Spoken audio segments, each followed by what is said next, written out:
Yes, I confess it was I, Willard Pograbin, mild-mannered and promising at one time in life, who fired a shot at the President of the United States. Fortunately for all concerned, a member of the onlooking crowd jostled the Luger in my hand, causing the bullet to ricochet off a McDonald's sign and lodge in some bratwurst at Himmelstein's Sausage Emporium.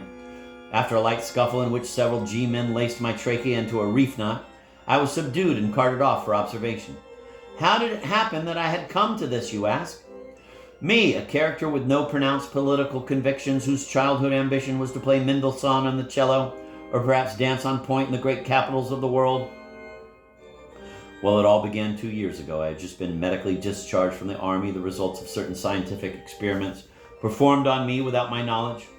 More precisely, a group of us had been fed roast chicken stuffed with lysergic acid, and a research program designed to determine the quantity of LSD a man can ingest before he attempts to fly over the World Trade Center. Developing secret weapons is of great importance to the Pentagon. In the previous week, I had been shot with a dart, whose drug tip caused me to look and talk exactly like Salvador Dali. Cumulative side effects took their toll on my perception, and when I could no longer tell the difference between my brother Morris and two soft-boiled eggs, I was discharged. Electroshock therapy at the Veterans Hospital helped, although wires got crossed with a behavioral psychology lab, and I, along with several chimpanzees, all performed the cherry orchard together in perfect English.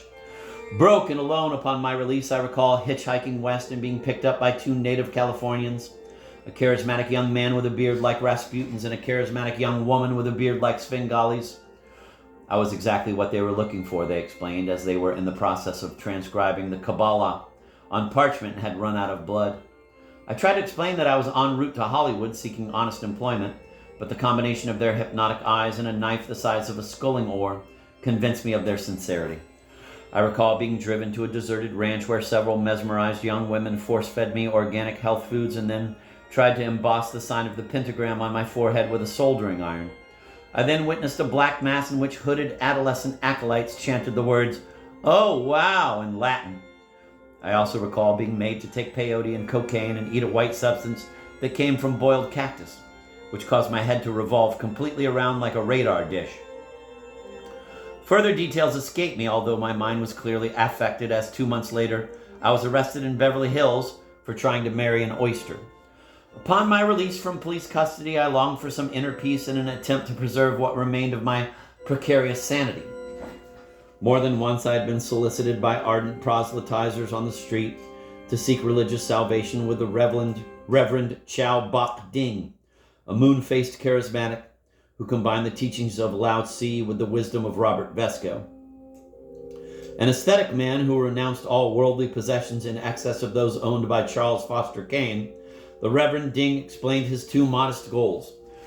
One was to instill in all his followers the values of prayer, fasting, and brotherhood, and the other was to lead them in a religious war against the NATO countries. After attending several sermons, I noticed that Reverend Ding thrived on robot-like fealty, and any diminution of divine fervor met with raised eyebrows. When I mentioned that it seemed to me the Reverend's followers were being systematically turned into mindless zombies by a fraudulent megalomaniac, it was taken as criticism.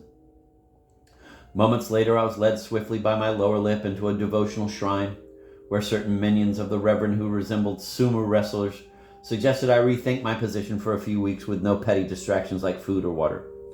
To further underscore the general sense of disappointment with my attitude, a fistful of quarters was applied to my gums with pneumatic regularity. Ironically, the only thing that kept me from going insane was the constant repeating of my private mantra, which was, "Yoicks!" Finally, I succumbed to the terror and began to hallucinate. I recall seeing Frankenstein stroll through Covent Gardens with a hamburger on skis. 4 weeks later, I awoke in a hospital reasonably okay, except for a few bruises in the firm... 4 weeks later, I awoke in a hospital reasonably okay, except for a few bruises and the firm conviction that I was Igor Stravinsky. I learned the Reverend Ding had been sued by a 15-year-old Maharishi over the question of which of them was actually God and therefore entitled to free passes to Lowe's Orpheum. The issue was finally resolved with the help of the Bunko Squad, and both gurus were apprehended as they tried to beat it across the border to Nirvana, Mexico. By this time, although physically intact, I had developed the emotional stability of Caligula, and hoping to rebuild my shattered psyche, I volunteered for a program called PET, Perlmutter's Ego Therapy, named after its charismatic founder, Gustav Perlmutter. Perlmutter had been a former bop saxophonist and had come to psychotherapy late in life, but his method had attracted many famous film stars who swore that it changed them much more rapidly and in a deeper way than even the astrology column in Cosmopolitan. A group of neurotics, most of whom had struck out with more conventional treatment, were driven to a pleasant rural spa. I suppose I should have suspected something from the barbed wire and the Dobermans, but Perlmutter's underlings assured us that the screaming we heard was purely primal.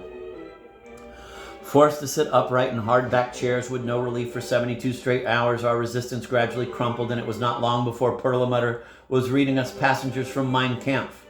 As time passed, it was clear that he was a total psychotic, whose therapy consisted of sporadic admonitions to cheer up. Several of the more disillusioned ones tried to leave, but their chagrin found the surrounding fences electrified. Although Perlmutter insisted he was a doctor of the mind, I noticed he kept receiving phone calls from Yasser Arafat, and were it not for a last-minute raid on the premises by agents of Simon Wiesenthal, there is no telling what might have happened. Tense and understandably cynical by the turn of events, I took up residence in San Francisco, earning money in the only way I now could, by agitating at Berkeley and informing for the FBI. For several months I sold and resold bits of information to federal agents, mostly concerning a CIA plan to test the resiliency of New York City residents by dropping potassium cyanide in the reservoir. Between this and an offer to be dialogue coach on a snuff porn movie, I could just make ends meet. Then one evening,